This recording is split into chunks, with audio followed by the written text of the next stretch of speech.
ఆ జేజమ్మ చేసే చింతాకు పప్పండి. ఇప్పుడు గూడా నోట్లో నీళ్ళు ఊరుతాయి. ఆమె 80, 90 ఏళ్ళు దాకా బతికినా ఎంతో రుచిగాను ప్రతి ఒక్కదాన్ని గుర్తుపెట్టుకొని మరీ చేసేది. ముద్ద ముద్దకే ఆమెని తలుసుకోకుండా ఉండలేను. అంతే కమ్మగా ఈరోజు చింతాకు పప్పయితే చేశానండి. ఫుల్ వీడియోలోకైతే వెళ్ళిపోదాము. ముందుగా చింతాకుని కడిగి ఒక మందపాటి దబర తీసుకొని దాంట్లో ఒక అరచెంబుడు నీళ్లు పోసి కడిగిన చింతాకు 2 గుట్టలైతే తీసుకున్నానండి. పిటికెడే ఉంది. గుట్ట అయితే రూ. 10, రూ. 20 అంట. 2 గుట్టలు తీసుకున్నాను. దాన్ని బాగా పుల్లలు గట్టలు లేకుండా కడిగి అది దబరలోకి వేసుకున్నా. పెసరపప్పును కూడా కడుక్కొని ఒక 50 గ్రాములైతే వేసుకున్నా. 50, 100 గ్రాములైతే వేసుకున్నా. ఎండు మిరపకాయలు మన కారానికి తగ్గట్టు, టమోటాని మనం ఎక్కువ టమోటాలు వేసుకున్న రుచిగా ఉంటుంది. 2 టమోటాలు చీల్చి వేసా. ఒక ఎర్రగడ్డ చీల్చి వేసా. అంత జీలకర్ర వేసాను. ఇంత కరివేపాకు అప్పటికప్పుడుకి చుంచింది తీసుకొనొచ్చి వేసాను. అంత పసుపుడు వేసుకొని వీటిలన్నిటిని మనం మూత పెట్టేసి స్టవ్ ఎక్కిచ్చేసేద్దామా. మీకు విజిల్ కావాలంటే విజిల్ వేసుకోండి. నేనైతే నార్మల్గా కుక్కరే పెట్టి దాన్ని ఇలాగా 100% కుక్ అయ్యేదాకా కుక్ చేసుకో. చింతపండు గట్రా ఏమీ వేసుకోవాల్సిన అవసరం లేదు. ఆకులోనే మనకి ఆ పులుపు ఉంటుంది కదా చింతాకులో, అదనమాట.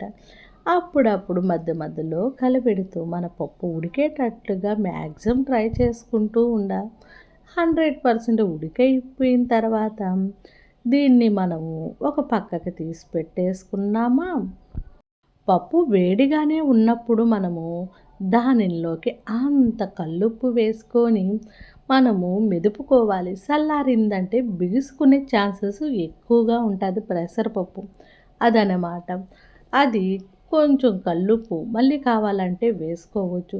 చూసుకొని దాన్ని అలా ఇలా ఇలా అలా బాగా మనం ముద్దకముతో మెదపాలి. మిక్సీ గట్రా వేసేసామంటే పేస్ట్ని తిన్నట్టుగా ఉంటుంది.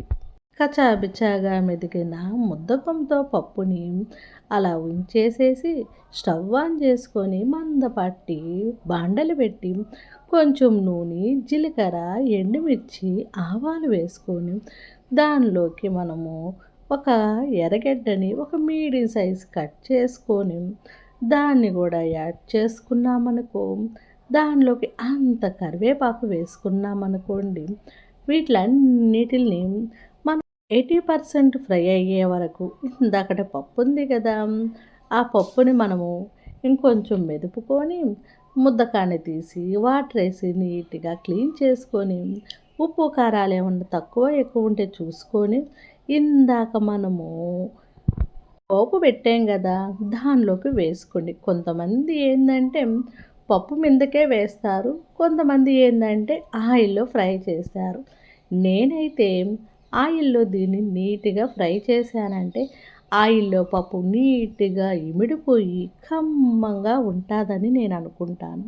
అలా ఇలా ఇలా అలా చూసుకొని ఉప్పు కారాలు ఏమన్నా తక్కువగా ఉన్నాయేమో చెక్ చేసుకొని ఈ దశలో ఉన్నప్పుడు యాడ్ చేసుకొని ఇంకా దించేసేసేది. వేడి వేడిగా రైస్ వండుకొని సైడ్ డిష్కి ఏదైనా పెట్టుకోండి. నేనైతే ఈరోజు దొండకాయ ఫ్రై చేశానండి. కొబ్బరి కారంతో దొండకాయ ఫ్రై తీసుకొని పప్పును కలుపుకొని తింటూ ఉంటే అబ్బబ్బబ్బబ్బబ్బబ్బా మాటలు లేవనుకోండి. వెజ్లో కూడా కమ్మటి కర్రీస్ ఉన్నాయి.